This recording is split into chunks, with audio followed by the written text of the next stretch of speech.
Hey guys, I hope you are all doing well and settling into the new year. I had to go back to work this week, which it's kind of nice to get back into my normal routine, but it's also always a bummer when the holidays are over. So I knew I was going to have a busy week this week, so I did a lot of cooking over the weekends. I'm going to share some of that with you, including one crockpot recipe, along with a vegetarian soup that I'm really excited to try, and also a tried and true dessert recipe that I've made multiple times, and I'm going to make that today to share with my neighbors. So I'll show you how I'm going to do all of that. Let's go ahead and get started. I saw this recipe on Pinterest and I was really excited to try it. So it calls for some steak, Dijon mustard, some white wine, and also some steak sauce. I was hoping that I had some A1 to use, but I didn't, so this steak sauce was just fine. So I believe the recipe called for 4 to 6 steaks. I only had 3, so that's all I'm going to use. But what I'm going to do is combine my mustard and steak sauce into a bowl, and then I'm going to brush that onto my steaks, put those in the crock pot along with a 1/4 cup of the white wine, and then I'll cook these on low for 6 to 8 hours or until my steaks are nice and tender.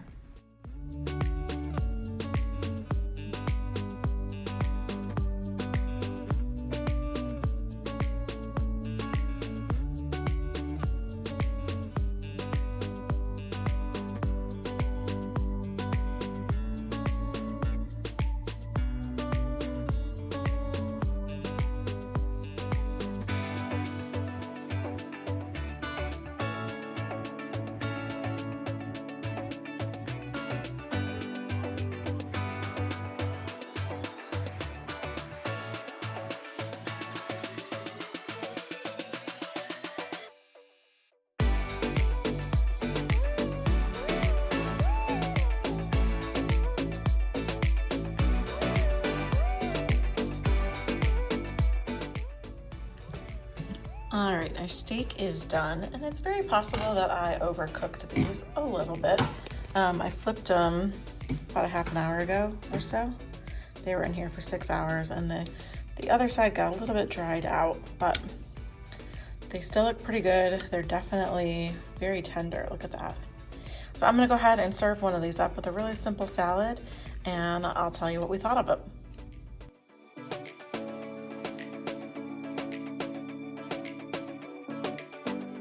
Turned out so good. It did get just a little bit dry. I admit I cooked it just a little bit too long, but wow, the flavor in this is so good. You get that mustard with the kick of the steak sauce and then the white wine. I highly, highly recommend this. Couldn't be any simpler, and this is so delicious. Today I'm going to make a really simple white bean soup. I've had something very similar to this before and it was delicious. So I'm excited to make this. So I've already chopped up an onion, some carrots, and celery. I'm also going to need some spinach, some minced garlic, 3 cans of white beans. You can use whatever white beans you want. I just happen to have cannellini beans. Some veggie stock. I need 6 total cups. So I'm going to use up, I think there's still some left in here. Then I have another one that I will use as well. And then just some pepper, oregano, salt, and thyme. So what I'm gonna do is go ahead and rinse my beans, and then I am going to saute up my onion, carrot, and celery. You can use a little bit of olive oil if you want to saute these. I'm just gonna use a little bit of water. Once those are done, I will add the rest of the ingredients. I'm going to cook this in a Dutch oven on my stove, but you could easily do this in the crock pot as well. I'd recommend that you probably saute the onion first, but this would be a great crock pot recipe.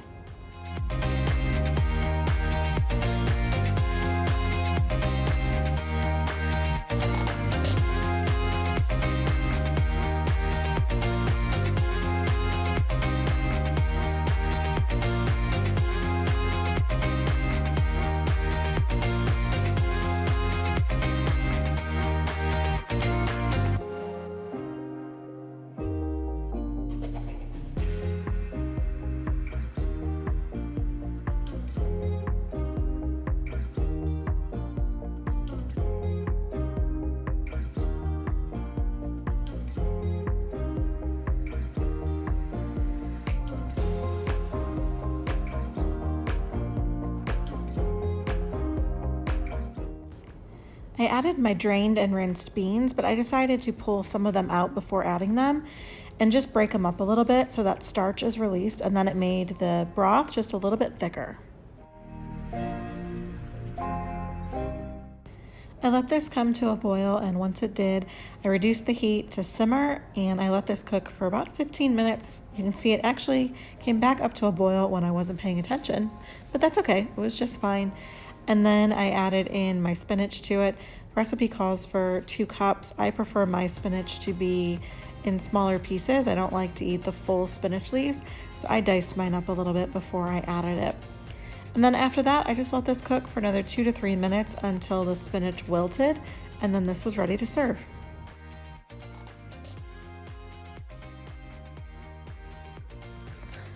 So here's what the soup looks like when it's finished. You can see just by mashing up a couple of the beans and putting them in that way, it really thickened the soup.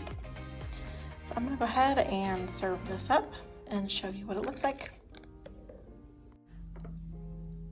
So there's what it looks like. I'm just gonna add a little bit of nutritional yeast to this, it's a vegan product that actually tastes like cheese, but you could just add some Parmesan cheese if you wanted. And then I'll just top that off with a little bit of parsley, and that's it. So the soup turned out really good. It's very filling, and adding those beans to it, mashing them up a little bit, just made it very thick, and it's a delicious alternative to eating meat. So I hope you'll try it, and I hope you enjoy it.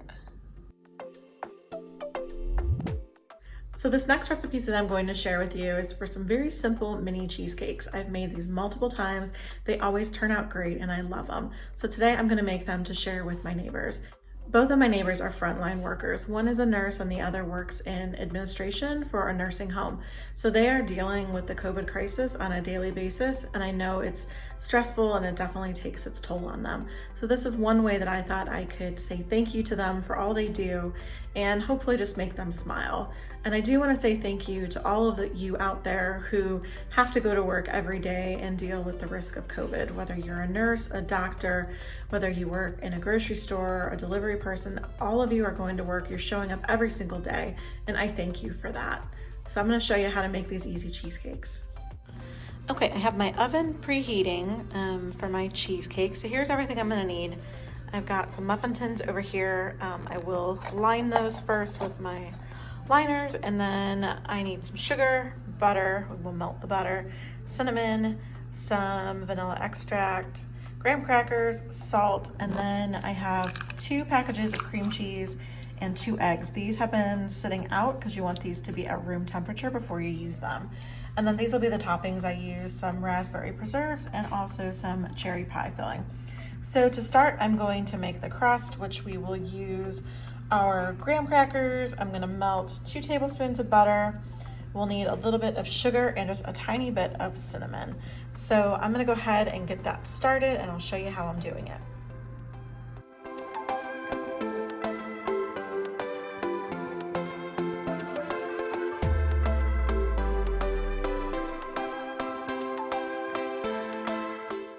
Now I'm gonna make the crust for the cheesecakes, which I will just start with my graham crackers, and I will get these all pulsed up, and then to that I will add some melted butter, some sugar, and some cinnamon. I did forget to mention that I am cutting this recipe in half. I think it makes a total of 24 mini cheesecakes. I don't need that many, but I find that even if I cut it in half, it makes more of the cheesecake filling than what I actually need. So I'm upping the ratio of the ingredients for the crust just a little bit. So instead of 3/4 cup of graham crackers, I used a cup, and then I upped the sugar, the butter, and the cinnamon just a little bit. And this should give me more cheesecakes. I think I actually got 15 or 17 out of this instead of 12. So once my crust is done, I'm gonna fill my liners with that crust, and then I'm gonna push it down with a spoon just to get that nice and compacted. I always, when I'm using my silicone baker, I put that on a cookie sheet also just to give it some stability. Once that was done, I put these in the oven at 325 for 5 minutes.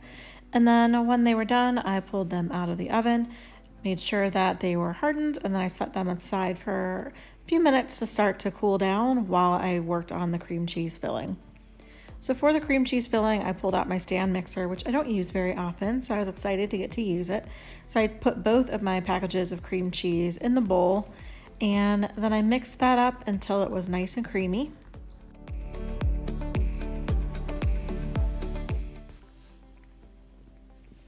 And then I added in my sugar and I added my eggs one at a time and also the vanilla.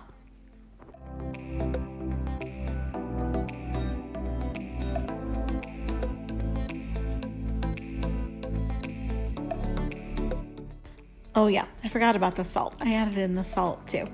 And then I just mixed this all together until everything was combined.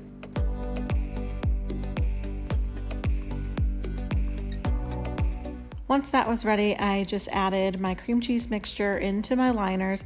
So I wanted to use about 3 tablespoons into each, which I know is a little bit less than 1/4 of a cup. So I just used my 1/4 cup measuring cup, and then I just filled it up most of the way and used that to dump the filling into my liners.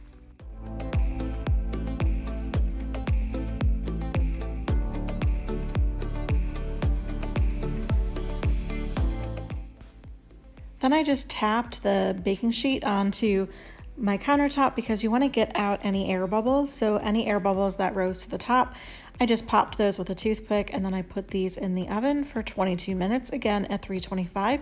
Here's what they looked like when they came out. They were cooked all the way through. So I left them in the muffin tins for about 5 minutes or so, and then I removed them from the tins and I put them on a wire rack and just let those cool down until they were room temperature.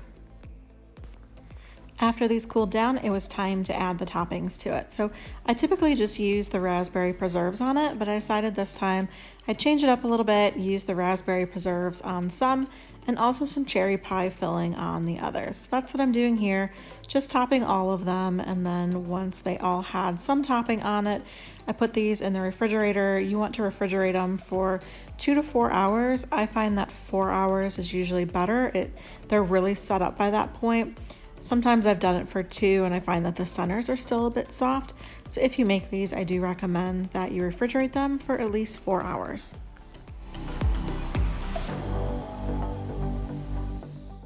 Apparently I forgot to film when I took these out of the refrigerator, but I plated a few of them up so you could see what they looked like. Then I packaged them up, took them over to the neighbor's house, and of course I kept a couple at home for Derek. Well, that's going to do it for today's video. I hope you enjoyed it. If so, please give it a thumbs up and consider subscribing. I'll be back soon with some more easy recipes to share with you. Bye.